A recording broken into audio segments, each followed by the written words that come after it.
Yes, kila mtu ana talent, kila mtu ana kusudi ambalo Mungu kamwekea duniani. Shida kubwa iliyopo ni kutambua kusudi. Kusudi langu ni nini kuwepo duniani? Nini ambacho Mungu kaniumbia mimi kuwepo duniani?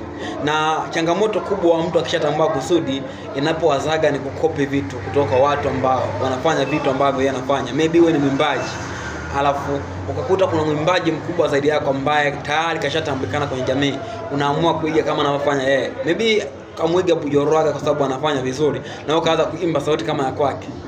Kosa kubwa ambalo tunafanya ndio hilo.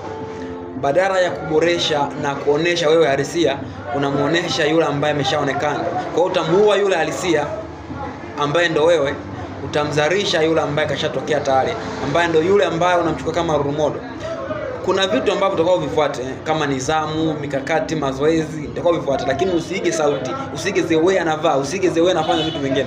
Fanya kitu ambacho Mungu aweka ndani yako ubora, ili ule ubora ukutambulishe wewe halisia, na hapo ndipo unique utatengenezeka. Je, ulikuwa unafanya mambo hayo na ulikuwa unakopi maisha ya watu wengine kwenye kufanya kile kitu ambacho Mungu kakuumbia ndani yako? Ni wakati wa kubadilika na kuchukua hatua, kuanza hapo ulipo kwenda hatua nyingine. Utakuwa bora sana na haichukui muda kujitengeneza.